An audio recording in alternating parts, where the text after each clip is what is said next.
Hello दोस्तों, good afternoon. कैसे आप लोग? आशा है कि आप लोग बहुत अच्छे होंगे।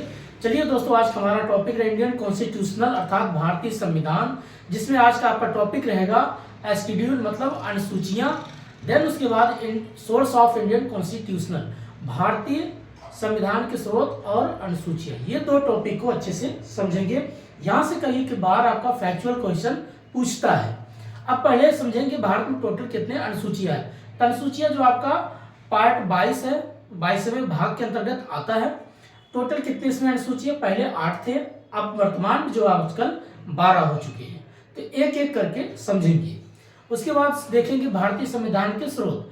स्रोत मतलब किस किस देश से, जैसे आज भी लोग कहते हैं भारत का संविधान एक प्रकार से अलग अलग देश का एक कॉपी है, कॉपी पेस्ट लोग ऐसे बोलते हैं। बट ऐसा नहीं। जो सपोज करो किसी देश में कोई अच्छी सी बात है, अगर उसको हमने ले लिया तो कौन सा गलती किया?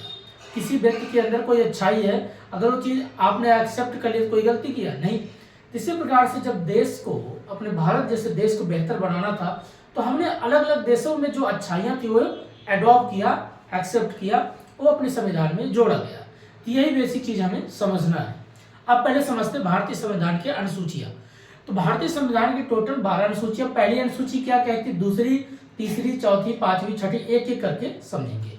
तो पहले शुरू में पढ़ेंगे अनुसूचियां।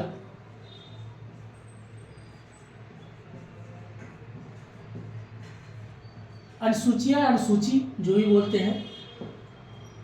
अब इसमें हमें क्या क्या पढ़ना है। अनुसूची देखिए, इसमें पहला आपको जो अनुसूची आता है, इसको बोलते हैं आपका स्टेट को लेकर के बात करता है। इसको इंग्लिश में लिखते हैं शेड्यूल।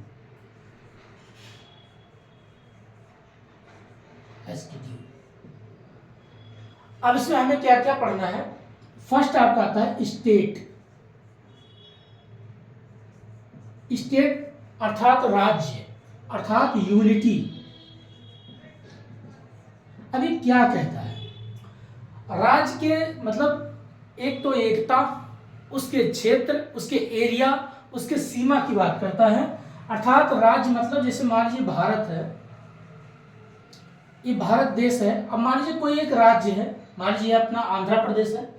तो आंध्र प्रदेश का अपना कोई भौगोलिक क्षेत्र होगा, इसकी अपनी कोई जनसंख्या होगी, इसकी अपने कोई एक हाई कोर्ट, सब कुछ मिलाकर किसमें क्या करते हैं, भौगोलिक, राजनीतिक, सामाजिक, आर्थिक, सब कुछ इसमें क्या करते हैं, हम देखते हैं। तो ये पहला आपको जो अनुसूची क्या कहती है, किसी भी देश की या किसी भी राज्य की। अब जैसे कभी कल आप पढ़ेंगे सिक्किम राज्य, तो भारत में कैसे शामिल हो गया? पहले वाला था भारत से, उसे क्यों शामिल किया गया? तो भारत की शुरुआत पहली अनुसूची में यही लिखा गया है, अगर कोई भारत में कोई दूसरे देश का कोई टुकड़ा भारत में जुड़ना चाहता है तो हमारी पहली अनुसूची में इसको लिखा गया। दूसरा भी यही है कि भारत से कोई राज्य दूसरे में नहीं जा सकता, बल्कि बाहर के राज्य हमारे देश में आ सकते हैं। तो इस प्रकार का पहली ही बात हमारे यहाँ इस संविधान में लिखा हुआ अनुसूची 1 में।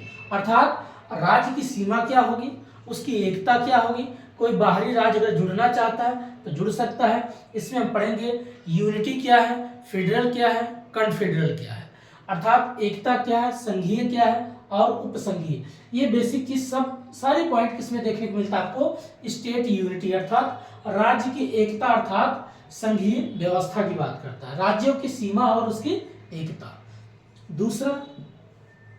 दूसरा इसमें बात करते हैं वेतन की। वेतन मतलब सैलरी, चाहे आपके राष्ट्रपति के, प्रधानमंत्री के, कैबिनेट मंत्री के, IAS, IPS, जज, ये जो सभी लोग हैं, इनकी क्या करती है, वो वेतन की बात करती है। कितना आप इनकी सैलरी दोगे, अर्थात सैलरी की बात करेगा, कितना आप इनको वेतन देते हो। ये दूसरी अनुसूची में सारी बातें रखी गई। तीसरा आपका आता है ओथ की बात करता है, अर्थात कस्में, जिसको बोलते हैं शपथ। इसमें आप शपथ करते हैं, कस्में खाते हैं। जब आप कोई, मान लीजिए आप SDM साहब बनते हैं, DM साहब बनते हैं, प्लस आप कैबिनेट मंत्री बनते हैं, प्रधानमंत्री बनते हैं, आप जज बनते हैं, जो भी आप सरकारी पोस्ट या प्राइवेट पोस्ट पे जब आप कहीं पे नियुक्त किए जाते हैं तो आपको कस्में लेना पड़ता है। चौथा आपका आता है इसमें, आप राज्यों के सीटों का आवंटन, कोई भी स्टेट में कितना सीट होने चाहिए, लोकसभा के, राज्यसभा के, विधानसभा के, विधान परिषद के, इसकी बात करता है। अर्थात एलोकेशन ऑफ स्टेट सीट, इसको बोलते हैं एलोकेशन ऑफ सीट स्टेट, अर्थात कोई भी राज्य में कितना सीटों का आवंटन किया जाएगा। जैसे एग्जाम्पल लोकसभा हो गया, राज्यसभा हो गया, विधान परिषद हो गया और विधान सभा। ठीक, लोकसभा, राज्यसभा, विधान परिषद और विधानसभा। इसमें आप क्या करते हैं, उस देश की पहले राज्य की आप जनसंख्या देखेंगे, उस जनसंख्या के आधार पे आप क्या करते हैं, वो अलग अलग वार्ड बनाएंगे। अगर जैसे उत्तर प्रदेश है तो उत्तर प्रदेश सबसे ज्यादा आप देखते होंगे लोकसभा का, राज्यसभा का, प्लस आप ये भी देखते होंगे विधानमंडल का, विधानसभा का, तो सबसे ज्यादा सीटें देखने को मिलता है, जिसमें आपको पता चलेगा 450 खाली आपको देखने को मिल जाएगा किसमें, विधानसभा का, और प्लस आप विधान परिषद 40-42 सीट इसमें देखने को मिल जाता है। लोकसभा का 80 सीटें देखने को मिल जाता है। क्यों देखने को मिल रहा है, क्योंकि ये सीटों का आवंटन कितना किया जाए वो जनसंख्या के आधार पे तय किया जाता है। इसीलिए जिस राज्य में जितनी जनसंख्या ज्यादा होगी वहां पर सबसे ज्यादा लोकसभा, राज्यसभा, विधान परिषद, विधानसभा की सीटें देखने को मिलेंगे, और उस राज्य में जिला भी ज्यादातर देखने को मिलेगा, क्योंकि ज्यादा जनसंख्या होगा, ज्यादा जिला बनाना पड़ेगा, तहसीलें बनाना पड़ेगा, इस प्रकार के सारी चीजें देखने को मिलती है। कभी काल आप देखिए क्षेत्रफल में जैसे बड़े मध्य प्रदेश हो गया, राजस्थान हो गया, आपका महाराष्ट्र हो गया, लेकिन जनसंख्या की रेशियो देखा जाए तो उत्तर प्रदेश से कम है, इसीलिए वहां पर क्या होती है, सीटें कम देखने को मिलती हैं। तो उत्तर प्रदेश में सबसे ज्यादा लोकसभा, राज्यसभा सीटें देखने को मिलती है। एलोकेट किस पे किया जाता है, ये जो सीट आप तय करते हैं वो जनसंख्या के आधार पे तय किया जाता है। पांचवा पढ़ते उसमें, इसमें आप एससी जो होते हैं अर्थात शेड्यूल कास्ट होते हैं, तो अनुसूचित जातियों के लिए एडमिनिस्ट्रेटिव एक प्रोविजन, एक प्रावधान इनके लिए बनाया गया है कि भाई इनको कोई जातिगत सूचित कोई गाली ना दे, इनको किसी प्रकार से आर्थिक राजनीतिक कोई दबा नहीं सकता, एक प्रकार से इनके लिए प्रोटेक्टिव किया जाता है, प्रशासनिक रूप से उनको संरक्षित किया जाता है। एडमिनिस्ट्रेटिव रूप में एडमिनिस्ट्रेटिव मतलब प्रशासनिक रूप से उनको क्या किया जाता है, एक प्रोविजन है, एक प्रावधान है, एंड प्रोटेक्टिव मतलब उनको संरक्षित किया जाता है बचाव के लिए। आज भी है, क्योंकि भाई कहते हैं भाई जैसे भारत में जनरल है, ओबीसी है, एससी है, एसटी है और माइनॉरिटी है, वुमेन्स है, तो वैसे इनके लिए अलग से एक प्रावधान रखा गया है। जो अनुसूचित जाति में जो भी लोग आते हैं उनके लिए प्रशासनिक रूप से एक प्रावधान और संरक्षित किया गया है। यही सारी पॉइंट आपके 6 में आता है। यहाँ पर एससी प्लस एसटी, एसटी में सबसे ज्यादा फोकस किया गया है। इनको क्या किया गया है, जो भी एसटी होते हैं अनुसूचित जनजाति अर्थात शेड्यूल ट्राइबल, तो शेड्यूल ट्राइबल कुछ राज्य जैसे आसाम, मेघालय, त्रिपुरा, मिजोरम, कौन कौन से, आसाम, मेघालय, त्रिपुरा एंड मिजोरम, ये 4 ऐसे राज्य हैं, इनमें सबसे ज्यादा एसटी लोग देखने को मिलते हैं। तो इनके लिए क्या किया गया है, ये भी जो है एडमिनिस्ट्रेटिव प्रोटेक्टिव एक प्रकार से इनके लिए प्रोविजन है, प्रावधान रखा गया है कि अगर इनकी कोई जमीन का टुकड़ा है, जैसे आप मणिपुर में देखते होंगे वो दंगा क्यों हो रहा है, क्योंकि वहां पर अगर आप देखते होंगे मणिपुर, तो मणिपुर में जो लोग हैं रहने वाले वहाँ सबसे ज्यादा एसटी लोग हैं। तो एसटी का क्या होता है, कोई जनरल कैटेगरी का व्यक्ति जमीन नहीं खरीद सकता, और न इनके कल्चर या किसी प्रकार पे इन पे कोई अपना एक प्रकार से दबाव रख सकता है कि तो आप मेरे अनुसार चलो, आप मेरी ही बात मानो, ऐसा नहीं। उनके लिए सरकार या संविधान के लिए प्रोटेक्टिव कर रखा है, वो अपनी कल्चर में, अपनी चीज़ों में जिएंगे, उनकी जो भी रिसोर्स चीज़ें हैं कोई नहीं ले सकता। इसीलिए एसटी का जमीन एसटी खरीद सकता है, एससी का जमीन एससी ही खरीद सकता है। कोई जनरल व्यक्ति अगर खरीद लेता है तो कल अगर वो कोर्ट में जाके खड़ा होकर बोल देगा जबरदस्ती हम पे एक प्रकार से दबाव डाल के हमारी जमीनें खरीदे हैं, तो उनको प्लस एक पेनल्टी भी भरना पड़ जाएगा, पैसा भी देना पड़ेगा और सजा भी काटना पड़ जाता है। इसीलिए क्या होता है, एससी एसटी के लिए एक्ट बना हुआ है जिसको बोलते हैं एडमिनिस्ट्रेटिव प्रोटेक्टिव। तो ये जो इनके लिए एससी के लिए अलग है और एसटी के लिए अलग है। तो एसटी में आपका आसाम, मेघालय, त्रिपुरा, मिजोरम में ये सारी पॉइंट इनके लिए प्रोटेक्टिव रखा गया। 7वां आपका बात करते हैं, कॉन्करेंट की बात करता है, कॉन्करेंट। अब कॉन्करेंट मीन्स होता है समवर्ती सूची। समवर्ती सूची मीन्स क्या होता है, जहां पर स्टेट और सेंटर दोनों, अगर सेंटर कोई बिल बनाती, यूनियन जिसको बोलते हैं यूनियन, केंद्र सरकार, इसमें क्या होता है, एक तो केंद्र प्लस राज्य ये दोनों मिलकर के जब केंद्र मान लीजिए कोई बिल बनाया, जैसे अगर आपने सुना किसानों का बिल का आंदोलन चल रहा था, किसानों का बिल या बन गया, अगर राज्य ने उसको एक्सेप्ट कर लिया, तो जहां पर केंद्र की बिल को राज्य दोनों एक्सेप्ट कर लेते उसी बोलते हैं कॉन्करेंट। और ये कॉन्करेंट कई भी चीजों के लिए, व्यवसाय के लिए भी हो सकता है, एजुकेशन के लिए भी हो सकता है, ट्रेड के लिए, किसी भी चीज के लिए कॉन्करेंट मतलब जो केंद्र बिल पास करेगा वो राज्य भी अगर उसी बिल को एक्सेप्ट करती है तो उसी बोलते हैं कॉन्करेंट समवर्ती सूची। तो इसीलिए आप कभी कभी पूछते हैं कि कोई बिल है जैसे जन धन योजना, तो अगर केंद्र सरकार ने योजना बनाया और राज्य ने भी उस चीज को लागू कर रहा है तो बोलेंगे कौन किस सूची में आएगा, कॉन्करेंट। एजुकेशन केंद्र अगर चलाए वही एजुकेशन पॉलिसी राज्य चला रहे किस में आएगा आपका, कॉन्करेंट अर्थात समवर्ती सूची। इसमें तो ये दोनों मिलाकर के क्या बनता है, इसी का नाम दिया जाता है कॉन्करेंट समवर्ती सूची। तो ये आपको हो गया 7वां नंबर। 8वें नंबर की बात इधर करते दोस्तों। 8वें पाप की आती भाषा। भाषा मतलब लैंग्वेज। अब लैंग्वेज में हमें क्या देखना है, भाषा में आपकी 8वीं में आती है। इसमें जैसे भारत में 24 भाषा, 36 भाषा, कौन सी भाषा है आजकल 24 कभी थी कभी 28 होती, इसमें बढ़ाते घटाते रहते हैं, बट इसमें बढ़ाना ही चाहिए, घटाना नहीं चाहिए। अब कितने भाषाओं को लेकर के राष्ट्रीयकृत किया गया, एक नेशनलाइज भाषा मान लिया जाता है। जैसे हिंदी है आपका, हिंदी है, मराठी है, गुजराती है, तेलुगु है, उड़िया है, बंगाली है, सभी भाषाएं क्या है एक प्रकार से राष्ट्रीयकृत भाषाओं में इसको रखा गया है। तो भाषा को लेकर के इसमें सारी बातें हैं। जैसे कभी काल किसी कोई भाषा को आप उसको ये नहीं कह सकते भाई आपकी भाषा ऐसी है तो आप उसको छोटा समझो, या उनकी भाषा ऐसे तो उनको छोटा समझे। वो राष्ट्रीयकृत सभी भाषा सभी कल्चर को सम्मान करना है। इसलिए हमें आजकल जैसे अपने लोग बोली होती है, आपका भी कोई लोकल बोली होगा, आपका ग्रामीण कोई भाषा होगी, हर एक राज्य का, आप राजस्थान में चले जाइए बहुत से लोकल भाषा है, आप यूपी में चले जाइए कहीं अवधी बोली जाती है, कहीं भोजपुरी बोली जाती है, कहीं ब्रज बोली जाती है, कहीं पर आपकी बुंदेलखंडी बोली जाती है, तो उनकी अपनी भाषा है। तो उसमें जो भाषा सबसे ज्यादा प्रचलित होती है उनको राष्ट्रीयकृत मान लिया जाता है, जिसकी रेशियो सबसे ज्यादा होती है। 9वीं होती है आपकी राइट की बात होना। राइट मतलब आपकी अधिकार। अधिकार मीन्स अब जैसे कोई भी आप मान लीजिए जमीन का आपके पास कोई टुकड़ा है तो आप एक राइट है, आपको फंडामेंटल राइट है। तो फंडामेंटल राइट एक चैप्टर आगे पढ़ाएंगे, आपको बताएंगे उसमें क्या क्या पॉइंट उसमें कहा गया है। तो इसमें आपको एक राइट दिया है कि आपका अगर कोई जमीन का टुकड़ा सरकार आपसे जबरदस्ती नहीं छीन सकती, कोई व्यक्ति नहीं ले सकता, क्योंकि आपके संविधान के अकॉर्डिंग आपको एक राइट है। आपकी जमीन तभी कोई ले सकता है जब सरकार आपसे परमिशन लेगा। जैसे कहीं मान लीजिए कोई हाईवे रोड बन रहा है, अब हाईवे रोड बन रहा है तो अगर सरकार सोचती है कि यहाँ पर रोड बन रहा है, आपकी जमीन का टुकड़ा उसमें आ रहा है रास्ते में, तो सरकार जबरदस्ती नहीं ले सकती। अगर लेगी तो आपको मुआवजा देना पड़ेगा, सरकार को पैसा देना पड़ेगा, तभी आप जमीन दे सकती है। ऐसे ही एक आपको केरल के केस आया था, केशवानंद भारती बनाम केस करके था, कर्नाटक या केरल को उधर साउथ का था। तो 1975 की बात, 72-75 तक एक केस लंबा चला था।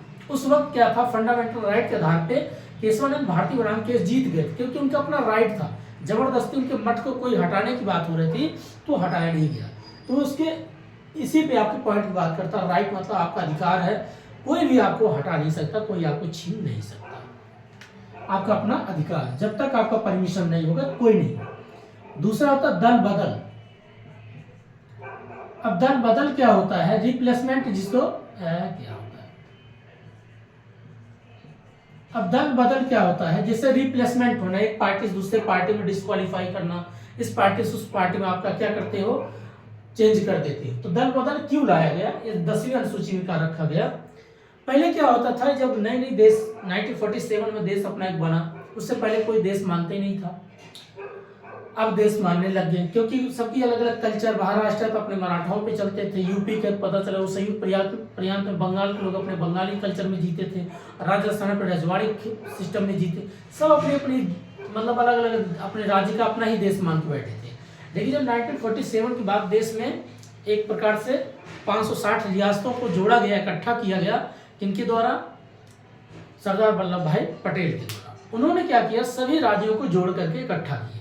तो जब एक देश बना तो देश में पॉलिटिकल सिस्टम भी आया, लोकतंत्र भी आया, चुनाव होने लग गया। जब चुनाव होने लगा तो ये दल बदल कॉन्सेप्ट क्यों दिया गया, क्यों रखा गया दोस्तों, इसके पीछे रीजन क्या था।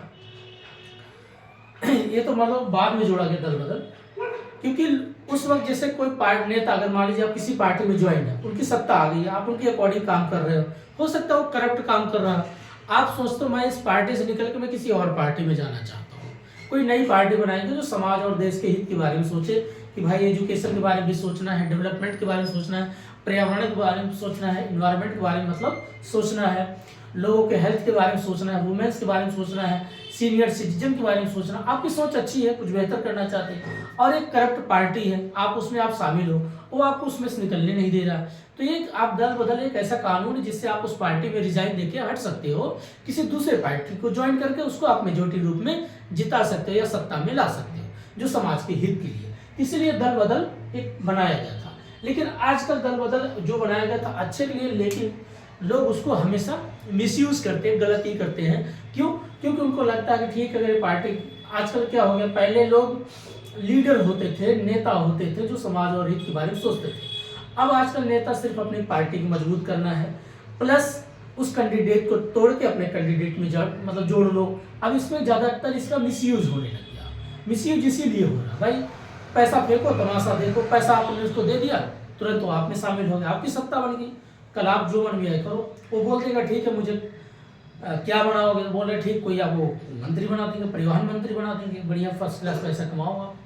तो आजकल दल बदल का ज़्यादा मिसयूज होने लगे। तो हमें समझना चाहिए किस पर्पस से लाया गया, उसको किस पर्पस के लिए लोग यूज कर रहे हैं। दूसरा हम बात कर रहे हैं विलेज सिस्टम, अर्थात जिसको बोलते हैं पंचायत सिस्टम। पंचायत सिस्टम। अब पंचायत सिस्टम क्या होता है इसमें दोस्तों, यहां पर क्या कर दिया, अर्थात जो ग्रामीण पंचायत सिस्टम होता था, इसमें गांव के विकास के लेकर के बात करते हैं। एक आप पूरा एक टॉपिक भी है पंचायत सिस्टम में, ग्रामीण क्षेत्रों कैसे डेवलप करना है, कि गांव में इसमें 3 स्तर पे बात होती थी। अगर आगे पढ़ेंगे तो ये चीज मिलेगा। एक होता विलेज। अब विलेज जो होता था आपका गांव, दूसरा होता था आपका ब्लॉक, तीसरा आपका होता है डिस्ट्रिक्ट, अर्थात गांव, उसके बाद ब्लॉक, उसके बाद आपका जिला। ये 3 स्तर पे बातें होती। आगे आप बताएंगे दोस्तों, एक टॉपिक आपको मिलेगा पंचायत सिस्टम में, जो सबसे पहले नागौर जिला में सबसे पहले 1962 में लागू किया गया था, पंचायत सिस्टम लाया गया था। तो ये पंचायत सिस्टम क्या है? पहले क्या था, जो गांव होता था, ब्लॉक होता था, जिला होता था, बोला गया गांव को अगर विकास करना है तो गांव में कोई न कोई मुखिया होना चाहिए, उसका भी अपना एक चुनाव होना चाहिए। उस चुनाव कौन करवाएगा? राज्य सरकार कराती है। तो यहाँ पर इसीलिए गांव को अगर डेवलप करना है तो वहाँ पर एक मुखिया हो, जो गांव के लोग अपनी बात उसको पास रख सकते हैं। और ये जो मुखिया होगा अपनी बात कहाँ रखेगा? ब्लॉक ले जाएगा, अर्थात तहसील तक पहुँचाएगा।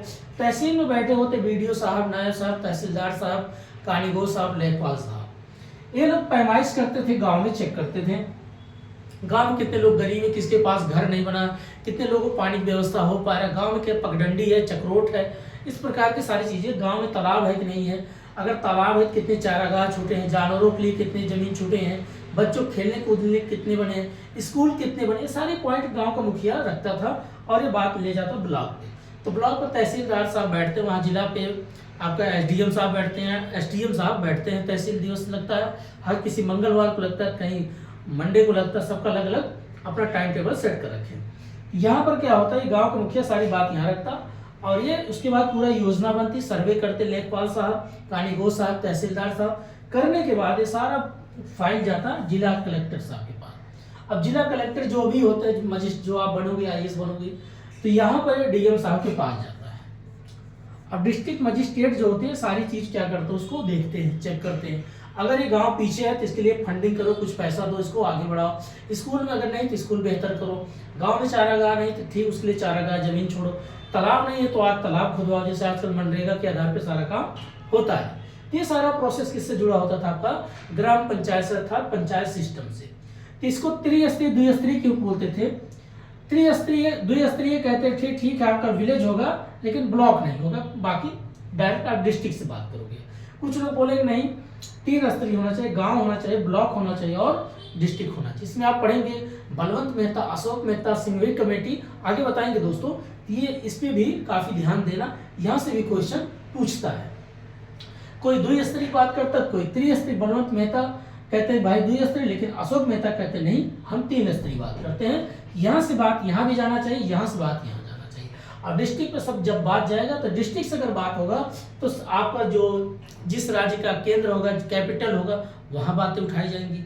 और जो इलेक्ट्रिकल के आपके एमएलए साहब होंगे उनके पास तो बात जाएगी कि भाई इस गांव को बेहतर करना है, जिला को बेहतर करना है, तो आप ये सारे पॉइंट उस पर क्या करते हैं, डिबेट करते हैं। इसीलिए देश में आपका पार्लियामेंट होता, संसद होता है, विधानमंडल होता है, कि जिससे आप अपनी बात रख सको कि आपको क्या नीड है। इसी तो मतलब होता है भाई लोकतंत्र है, लोग आपको जिता के भेजे हैं, आप नई पॉलिसी बनाओगे तो कैसे काम करोगे।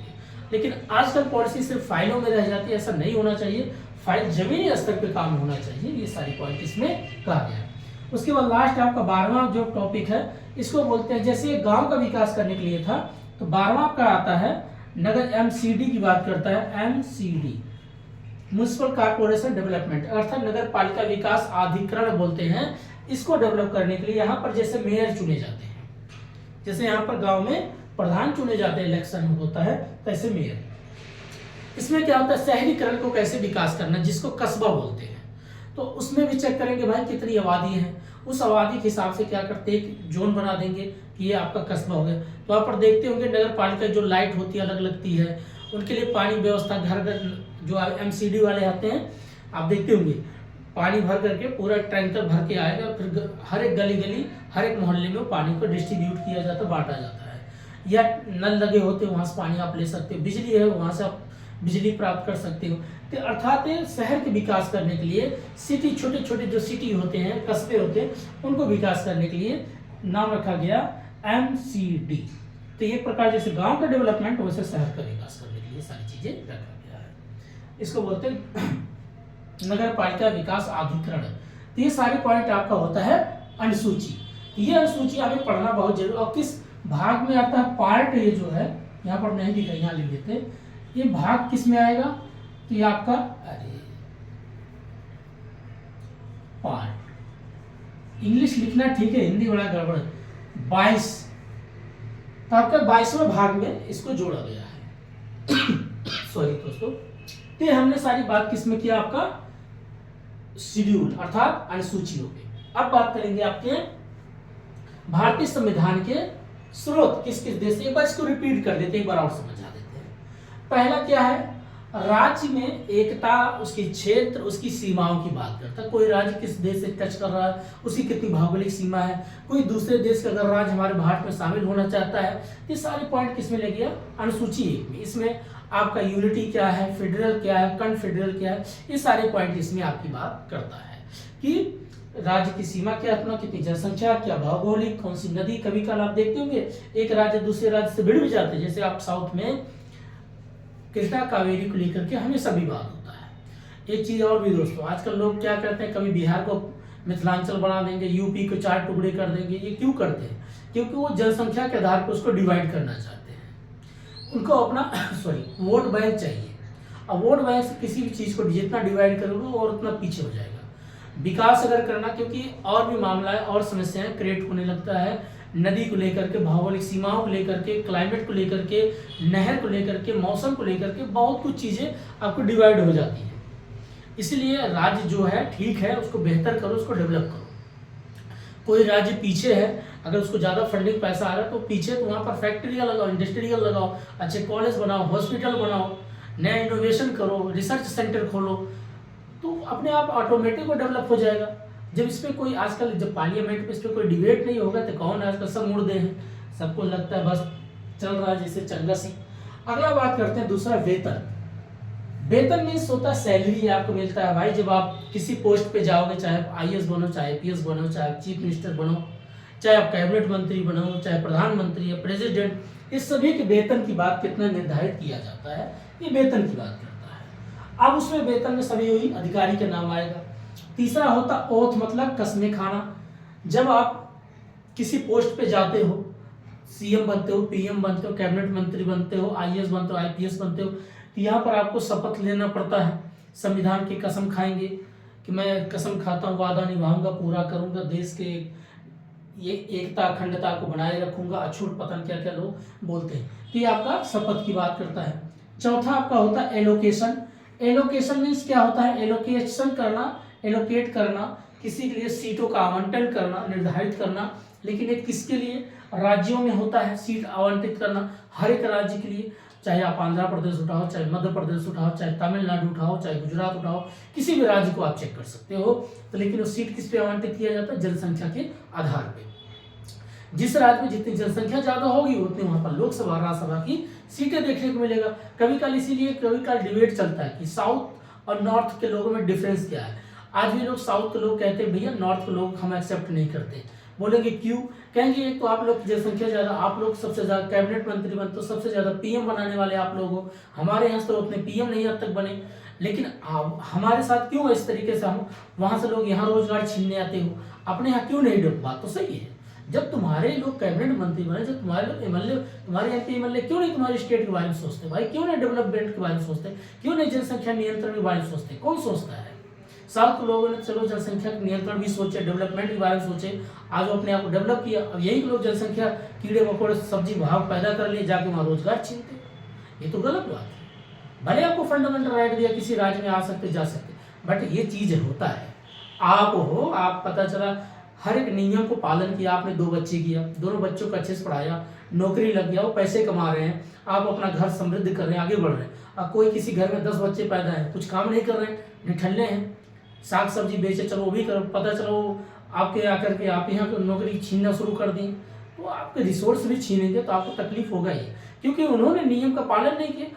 क्यों नहीं नियम का पालन किया? लोगों बस जनसंख्या बढ़ाओ, वोट डालो, सत्ता में लाओ, ये नहीं देखे कि आज जितना बढ़ा रहे कल भुगतोगे। एक कहानी बोलते रहे कि 10 भाई किसी की आंख ना दिखाई, पता नहीं क्या क्या लोग गाने बनाए भोजपुरी में। तो ये सब बकवास है, इसी की वजह है जो इतनी जनसंख्या बोलते हैं ना विस्फोट, ये कर रहे हैं। तो एलोकेशन मतलब कितना राज्यों में कितना सीटें आवंटित करना है, ये सारी पॉइंट इसमें बोला गया। अगला हम बात करते हैं 5वां, शेड्यूल कास्ट जो होते हैं, अनुसूचित जातियों के बारे में बात कहा गया। भाई ठीक है, 1991 1992 के लिए अलग से एक एक्ट बना गया, प्रोटेक्ट किया गया कि भाई अनुसूचित जाति, अनुसूचित जनजाति हैं, ये बहुत दबे कुचले लोग हैं, इनको साथ बहुत गलत भेदभाव किया गया, इनको दबाया गया, इनको प्रताड़ित किया गया हजारों साल से इतिहास में जो लिखा है दोस्तों। अब क्या है, इनके लिए सरकार ने एक व्यवस्था बनाई कि इनकी आज से कोई भी इनको जातिगत नाम से नहीं कोई प्रताड़ित करेगा, या इनको कोई रिसोर्स लेके लड़ाई झगड़ा नहीं करेगा, या काम को लेकर कोई कुछ नहीं बोलेगा। तो ये सारी चीजें आपको एक प्रकार से एडमिनिस्ट्रेटिव प्रोटेक्ट किया गया, प्रोविजन दिया गया है कि ये भी देश के ही है और इस यहाँ के मूल निवासी, इनके साथ कोई भेदभाव नहीं होना चाहिए, इनका अधिकार है, इनका राइट है। ये भी जो है एक प्रकार से डिग्निटी, एक गरिमा में जीवन जीना चाहते हैं, इसीलिए बोला गया।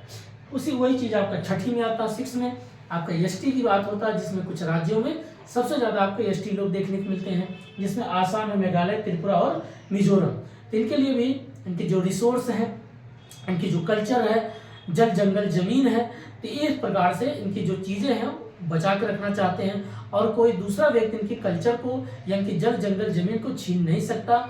इसलिए कभी कभी देखते हैं कि झारखंड हो गया, तो वहाँ पर जो कोयला वैला को लेकर कई बार विवाद चलता है। अब तो और जागरूकता फैल गई, लेकिन उसके लोग अब मिसयूज करते हैं, उनको ब्रेन वॉश करते हैं कि देखिए तुम्हारे साथ इन्होंने ऐसा किया वैसा किया। अब लालच में बेचारे भड़क जाते हैं, उनको भी इतना अवेयर नहीं है, पता नहीं है। तो जो जागरूक हो वो तो समझ जाते हैं, जो नहीं जागरूक बेचारों बहकाव में आ जाते हैं, तो क्या होते हैं कभी दंगा फसाद के शिकार हो जाते हैं। इसलिए दोस्तों पढ़ाई का मतलब ये नहीं होता है कि सिर्फ रट्टा मार लो समझ जाओ, उसके बेसिक चीज़ को ग्राउंड रूट पे चीज़ देखो, समझो क्या वास्तव में चीज़ हमारे देश में हो रहा है कि नहीं हो रहा, इसकी बातें होती हैं। तो आपका एसटी की बात हो गया। देन उसके बाद समवर्ती सूची, 7वां आपका होता है समवर्ती सूची। कॉन्करेंट, कभी कभी पूछता है कॉन्करेंट किस देश से लिया गया है, तो आपका ऑस्ट्रेलिया से लिया गया दोस्तों। इसमें क्या है, दो जो कॉन्करेंट होता है आपका सेंटर और स्टेट। सेंटर अगर कोई बिल बनाता है, कोई कानून बनाता है, वही कानून आपका स्टेट भी एक्सेप्ट करता है, इसी बोलते हैं कॉन्करेंट। सेंटर बनाया, स्टेट भी एक्सेप्ट कर लिया, तो ये दोनों मिलकर के बनता आपका कॉन्करेंट समवर्ती सूची। ठीक। 8वां आपकी भाषा की बात होगी। भारत में बहुत सी भाषाएं बोली जाती है, किस भाषा को राष्ट्रीयकृत माना जाना चाहिए, तो जिसकी संख्या ज्यादा होगी उसको राष्ट्रीयकृत मान लिया जाएगा, बस यही सी बात है। बोलने वाले की संख्या ज्यादा है तो उसको राष्ट्रीयकृत दर्जा दे दिया जाएगा, शेड्यूल 8 में डाल दिया जाएगा। नाइन्थ उसके बाद आपका अधिकार की बात करता है, राइट की बात करता है कि अगर आपके पास कोई भी संपत्ति है तो आपका अपना अधिकार है, कोई जबरदस्ती नहीं छीन सकता जब तक आपका उस पर मर्जी नहीं होगा। कभी कल देखते हो कि जो फिल्मों में दिखाता था 1890s के दशक में, सभी फिल्मों में ही दिखाया जाता, कोई गरीब व्यक्ति है, किसी के पास कोई जमीन का टुकड़ा, एक जमींदार आता लठ लेकर के जबरदस्ती अंगूठा लगवा लेता, तो वो राइट था, वो नहीं देना चाहता, लेकिन जबरदस्ती लोग छीन लेते। फिर वो कोर्ट कचहरी जाता तो उसका कोई बेटा जन्म लेता, वो हीरो बनता, उसको फाइटिंग करता, मारपीट करता। एक प्रकार से वो समाज के मुद्दाओं को दिखाया गया कि सोशल उस वक्त क्या सिचुएशन थी। आज के जैसे समाज को आप देखते होंगे कि ड्रिंक करना, नशे करना, डिस्को बार, ये बार वो बार, डांस चल रहा है, पार्टियां चल रही हैं, किट्टी पार्टी, वो पार्टी, सब क्यों चल रहा है? जैसे जैसे समाज में इकोनॉमिक्स बढ़ रहा है वैसे वैसे लोग सोच और स्टेटस चेंज होता है, वैसे उनकी राइट भी बढ़ती चली जाती है। तो सब कुछ इसमें इंक्लूड होता है। देन उसके बाद रिप्लेसमेंट अर्थात दल बदल क्या है, एक पार्टी से दूसरे पार्टी में लोग जाने का बता ही चुके हैं दोस्त। इसका मेन मकसद था देश को बेहतर करना था, पार्टियों को मजबूत नहीं, बल्कि जो पार्टी अच्छा काम करेगा। अगर कोई गलत व्यक्ति, सपोज करो मेरा कोई दोस्त है, अब वो पता दिन रात दंगा फसाद में फंसा रहेगा, मारपीट करता रहेगा, कहीं वहाँ पर कुछ उपड़न हरकतें कर दिया, कोई करप्ट करके आ गया, अब मैं उसका दोस्त, क्या मैं उसके साथ रहूँ? नेचुरल सी बात, उसका साथ छोड़ना पड़ेगा। नहीं तो वही है कि गेहूं के साथ घुन पीसने वाली कहानी, वही जो कॉन्सेप्ट है, तो उसके साथ रहोगे तो आप भी पीसे जाओगे। तो अगर कोई पार्टी गलत काम करेगी तो उस पार्टी में क्यों रहूंगा, उस पार्टी में रिप्लेसमेंट कर छोड़ कर दूसरे पार्टी में ज्वाइन कर लूंगा। इसीलिए कॉन्सेप्ट दिया गया था दल बदल। कोई पार्टी गलत काम करेगी तो भैया मैं इस पार्टी को रिजाइन देकर दूसरे पार्टी में ज्वाइन हो जाऊंगा। मैं भी इस देश का नागरिक, मुझे राइट है, फंडामेंटल राइट है। तो ये आपका सूची 10 में रखा गया। फिर आपका 11वीं बात करते हैं पंचायत सिस्टम, वही सारी बात। पंचायत मतलब गांव का डेवलप करना, विकास करना है, तो आपको 3 स्तर पे काम करना पड़ेगा, विलेज, गांव, फिर ब्लॉक, फिर उसके बाद जिला। गांव को बेहतर करना तो गांव में इलेक्शन होगा, चुनाव होगा, प्रधान जो होते गांव के मुखिया चुने जाते हैं, जिनको बोलते हैं मुखिया जी। तो अर्थात वहाँ गांव के जो प्रधान होते हैं वहाँ पर चुनाव होती है। अब वो चुन के आते हैं तो गांव के विकास के बारे में सोचेंगे, वो सारे मुद्दा रखेंगे, कितना हमारे गांव में कितनी जनसंख्या है, कितने क्षेत्र में हमारा गांव फैला हुआ है, कितने तालाब हैं, कितने कुआं हैं, कितने बाग हैं, कितने चारागाह छूटे हैं, स्कूल कितने हैं, बच्चों खेलने के लिए कोई मैदान है, जो वृद्ध लोग हैं कितने लोग का पेंशन बना कि नहीं बना है। तो ये सारी चीज़ें आपका इसमें गांव के विकास के लिए सोचा जाता है। अब ये अगर पहले क्या था, गांव में चीज़ें नहीं थी, फिर जब गांव प्रधान बने तो अपनी बात मुद्दा कहाँ रखने ले जाते हैं, तहसील, जो आपका ब्लॉक प्रमुख होता है तहसील में, इसलिए कि गांव के मुखिया अपने गांव की सभी समस्याओं को वहाँ रखते हैं।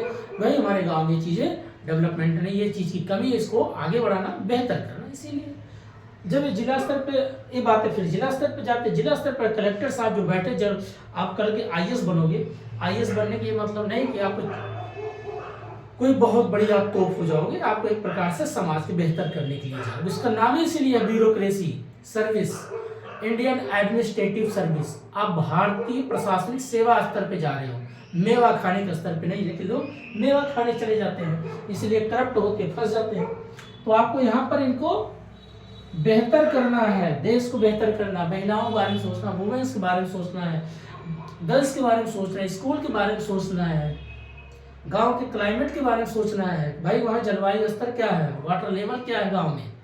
एक आपने कहानी सुना होगा कि कहानी का आजकल तो भारत कहानियों का देश है। महाराष्ट्र में नागपुर जिला करके थोड़ा और आगे जाएंगे तो वहाँ पर काफ़ी पूरा ड्राई एरिया हो गया, सूखा हो गया। तो वहाँ के पढ़ा लिखा व्यक्ति, उन्होंने इस गाँव के इतना डेवलपमेंट कर दिया। उसके एक आइडिया इस प्रकार था, आइडियोलॉजी मतलब एक सोचने का तरीका, देखिए एक प्रकार से रिस्क लिया, किस तरीके गांव को बेहतर किया जा सकता है। आज गांव को हरियाली बना दिया, जबरदस्त बना दिया, वाटर लेवल अच्छा हो गया, पशु अच्छे हो गए, लोगों को रोजगार अच्छा हो गया, और फिर से वापस अपने गांव में बसने लगे। एक समय तो गांव छोड़ के चले गए थे। तो ये सब चीज़ें हमें पढ़ना चाहिए, अवेयर होना चाहिए। तो एक DM साहब अगर चाहें तो बहुत कुछ बेहतर कर सकते हैं, क्योंकि उनके पास एक पॉलिटिकल, इकोनॉमिकल, इंटरनेशनल, डोमेस्टिक और उसके बाद social issues, social securities, internal security, external security, सब नॉलेज तो पढ़ के जाते हैं। यही आप जो पढ़ते हैं उसको बी प्रैक्टिकल आपको काम करना पड़ता है, इसीलिए पढ़ाया जाता है। आपको इस माइंड को इतना एक एक्टिव किया जाता है कि आप सारी चीज़ें जानो। अब शहर का कोई व्यक्ति कभी विलेज नहीं गया, ब्लॉक नहीं देखा, चलो डिस्ट्रिक्ट तक नहीं गया, उसे क्या पता कैसे काम किया जाएगा। तो आपको बी प्रैक्टिकली काम करना पड़ेगा। आपको कभी भी एनी टाइम कोई भी कॉल आ सकता है। आपको ऐसा तो है नहीं कि आप बंगला मिल गया, बंगला और गाड़ी मिल गया, बढ़िया मस्त फाके हो, ऐसा नहीं। आपको काम करना पड़ेगा दोस्तों ये सब चीज़ों की। 12वीं होता है MCD, नगर पालिका विकास करना है भाई, कारपोरेशन, शहर को अच्छा बेहतर करना है, बिजली देखना, पानी देखना, किराया भी देखना, कितने लोग झुग्गी झोपड़ी में रहते हैं उनको भी देखना, उनके लिए बिजली पहुंच रही, पानी पहुंच रही कि नहीं पहुंच रही है, ये सारी चीज़ आपका नगर पालिका, वहाँ पर मेयर चुने जाते हैं। इस प्रकार का 12 अनुसूची हमने दोबारा इसको रिपीट कर दिया। अब पढ़ते हैं नेक्स्ट टॉपिक, भारतीय संविधान के स्रोत, सोर्स ऑफ इंडियन कॉन्स्टिट्यूशनल। अब इंडियन कॉन्स्टिट्यूशनल में हमें क्या क्या पढ़ना है दोस्तों, कि किस जो देश है हमारा और इस देश में जो संविधान है किस किस देश से क्या क्या चीजें कॉपी किया गया है। कॉपी मतलब नहीं बोल सकते, ऐसा कौन सा अच्छी चीजें हमने एडॉप्ट किया है, क्योंकि उस वक्त देखिए आज भी है लोग एक दूसरे कॉपी करते हैं, एक दूसरे पे मेकरी करते हैं, करते नहीं करते हैं। तो ये जीवन है दोस्तों, एक दूसरे से कई सहयोग से समाज बेहतर बनता है और चलता है। और उस वक्त जब संविधान बनाना भी था, भारत में इतने पढ़े लिखे लोग थे नहीं कि संविधान बना दे, जो बुद्धिजीवी लोग थे बना के दिए। ड्राफ्टिंग कमेटी में जो चेयरमैन थे बाबा साहब बी आर अम्बेडकर साहब, उन्होंने बना के दिया। अब लोग आज चाहे जो भी लोग बोलते हों अलग बात है, बट जो हालात थी उस समय, आज के समय है, आज भी अगर थोड़ी सी प्रॉब्लम आती तो आप डिप्रेशन में चले जाते हो, सिर्फ अपने देश और अपने घर अपने पढ़ाई से। और उस वक्त लोगों को सोचिए जब उनके सर और उनके पीठ पे चाबुक बरसता था तो क्या हालत थी। आइए बात करते हैं भारतीय संविधान के स्रोत।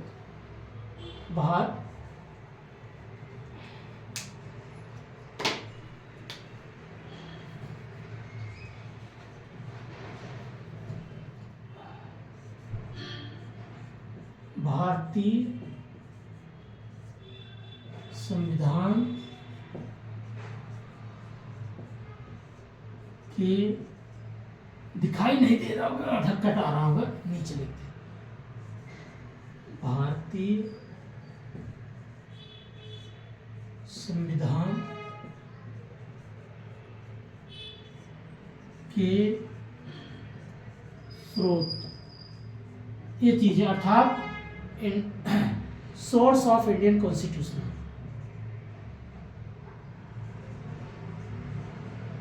सोर्स ऑफ इंडियन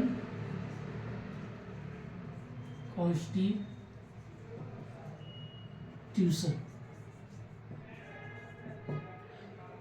भारतीय संविधान के स्रोत। अब इसमें हमें क्या क्या पढ़ना, नंबर 1 जिससे पूछ रहे यूएसए से क्या लिया गया। आजकल लोग बच्चे कभी कभार 2-4 लोग बैठे होते हैं तो एक दूसरे का टेस्ट लेता, आप बताओ यूएसए से क्या लिया गया। दूसरा पूछेगा अच्छा रसिया से क्या लिया गया। तीसरा पूछेगा अच्छा जर्मनी से क्या लिया गया। अगला पूछेगा अच्छा बताइए फ्रांस से क्या लिया गया, फ्रेंच बोलते हैं फ्रेंच। और फिर तो आपका पूछेंगे अच्छा बताइए कनाडा से क्या लिया गया। अभी एक एक करके बताते दोस्तों। फिर उसके बाद आपका पूछेगा 6 साउथ अफ्रीका से क्या लिया गया। उसके बाद आपका 7th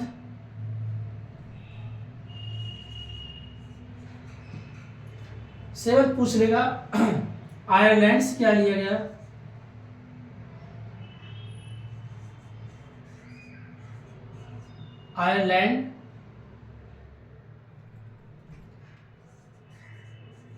आयरलैंड से क्या लिया गया।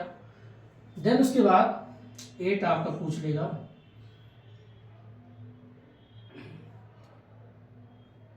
ऑस्ट्रेलिया से क्या लिया गया।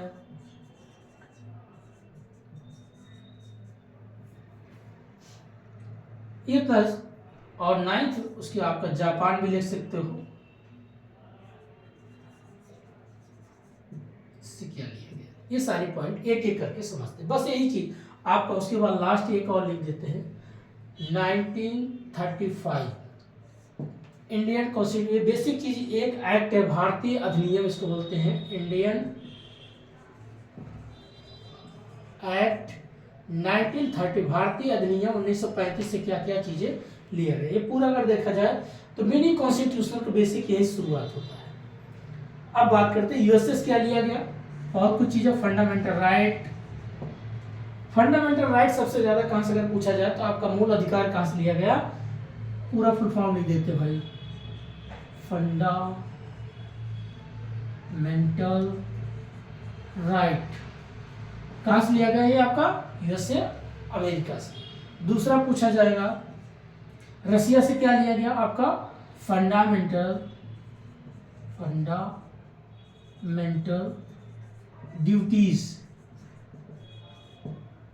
ड्यूटीज। जर्मनी से क्या लिया गया, इमरजेंसी, आपातकालीन। आपातकालीन एक पर याद रखना 3 प्रकार के होता है आपातकालीन, एक होता है स्टेट का, एक होता सेंटर और एक होता आपका फाइनेंशियल। एक होता 352, एक होता 356, एक होता 362। इस प्रकार से अलग अलग ऐसे करके बांटा है, थोड़ा कोई आर्टिकल यही है, 3 प्रकार में इसको बांटा है। उसके बाद फ्रेंच, इसमें क्या लिया गया, रिपब्लिक, लिबर्टी, फ्रैटर्निटी,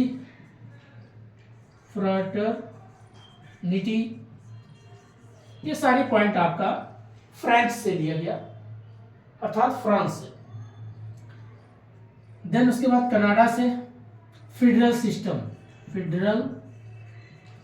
सिस्टम संघीय। उसके बाद अफ्रीका, साउथ अफ्रीका से आपका अमेंडमेंट संविधान के संशोधन कैसे कैसे किया जा सकता है, अर्थात पूछा जाएगा अमेंडमेंट मतलब संशोधन, क्या कॉन्स्टिट्यूशनल ऑफ अमेंडमेंट, इसको यहां लिख देते हैं। क्या लिया गया,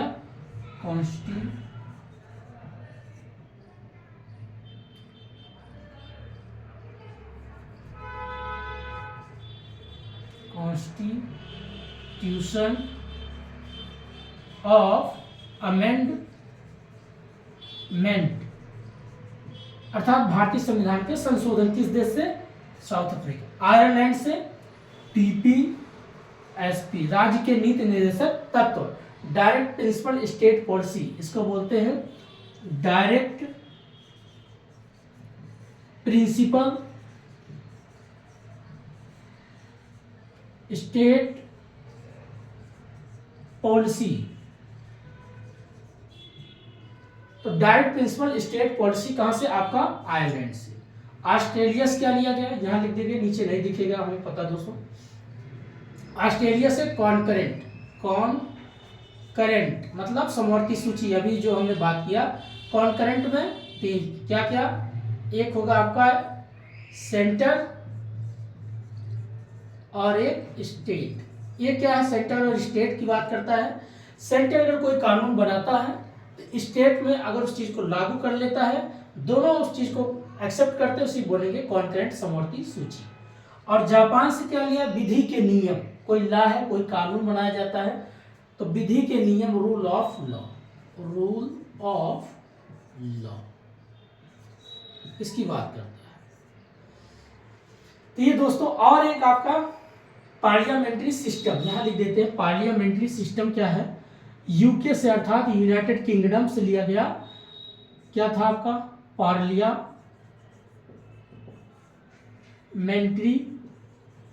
सिस्टम। तो पार्लियामेंट्री सिस्टम कहां से लिया गया, आपका ब्रिटेन से।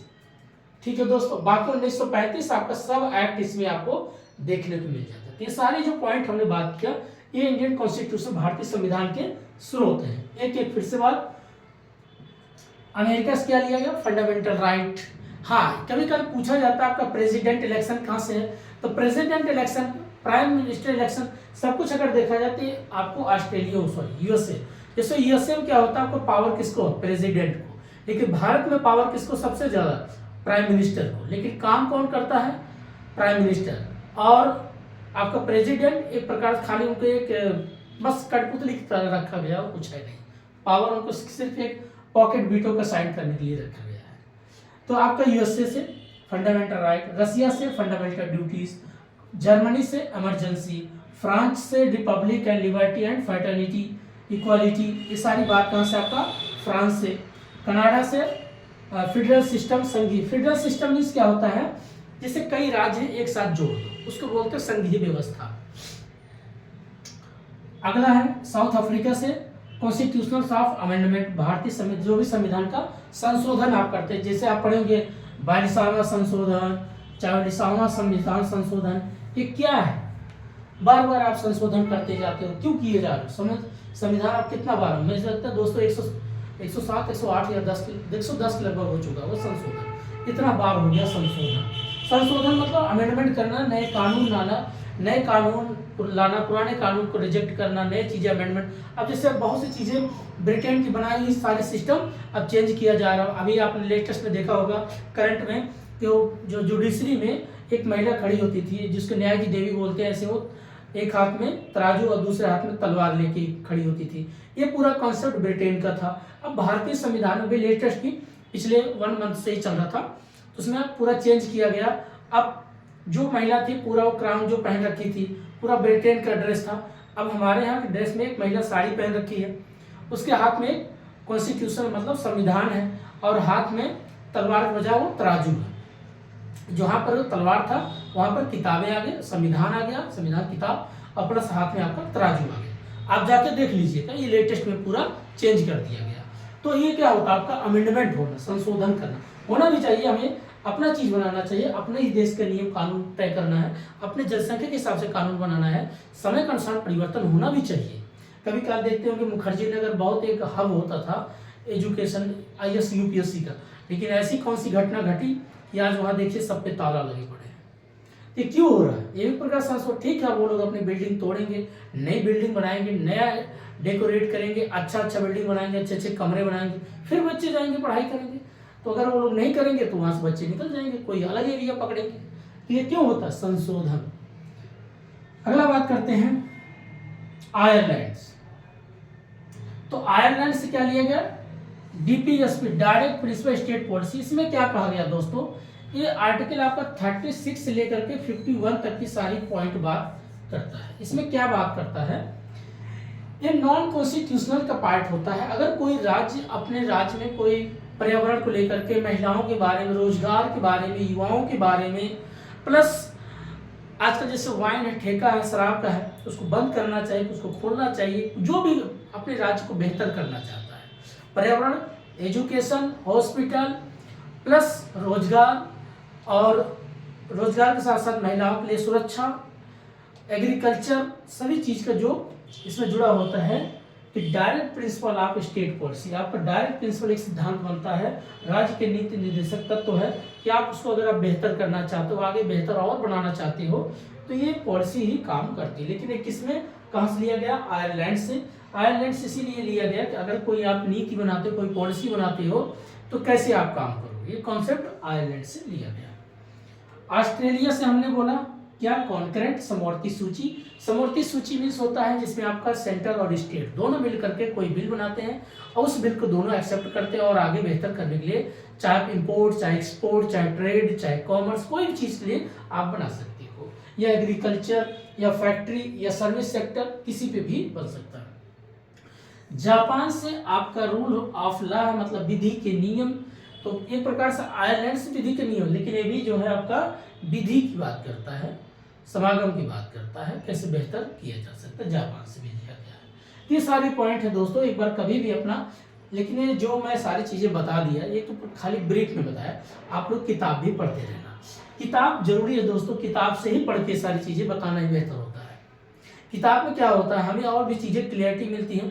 अब इसी मान लीजिए आपको कोई क्वेश्चन आ गया, आपका ये पूरा फैक्चुअल बनता है, यही सारी चीजें फैक्चुअल पूछ लेगा, ऐसे एक दूसरे से मैचिंग करने को दे देगा, आप यहाँ से क्वेश्चन बन जाएगा।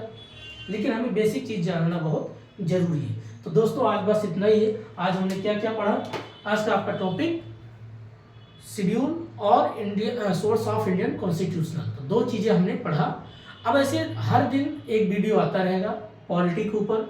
अब जो यूजीसी नेट की तैयारी कर रहे हैं चाहे जिनको कॉमर्स बच्चे हैं उनके लिए वीडियो कल से भी डाल देंगे, 2-4 वीडियो बना के डाल देंगे, तो उसको आप लेकिन दोस्तों वीडियो देखने का मतलब ये नहीं है सिर्फ देख ली, वीडियो देखने का मतलब है कॉन्सेप्ट क्लियर होना चाहिए। और कॉन्सेप्ट अगर मान लीजिए कोई चीज़ समझ नहीं आती आप देख सकते हो, बाकी उससे बेहतर है आप किताब पढ़ो। किताब बहुत जरूरी है, मैं 100% कहूँगा किताब पढ़ना है पड़ता। मैं ये जो वीडियो बनाता हूँ मैं भी किताब ही देख के पढ़ता हूँ, अर्थात किताब पढ़ता हूँ तब बनाता हूँ, क्योंकि वीडियो से बाय मिस्टेक कोई चीज़ गलत भी हो सकती है, कोई आर्टिकल आगे पीछे हो सकता है, क्योंकि by mistake by human nature है। तो किताब क्या करता है, हम जब पढ़ेंगे तो कोई गलतियाँ होगी तो हम उसको सुधार लेंगे। ये चीज़ होती है, किताब पढ़ते रहना चाहिए, क्योंकि आपका लाइफ का सवाल, आप कंपटीशन की तैयारी करते हैं, कोई बाय मिस्टेक एक आध वर्ड आगे पीछे हो गया तो आपका नुकसान हो सकता है।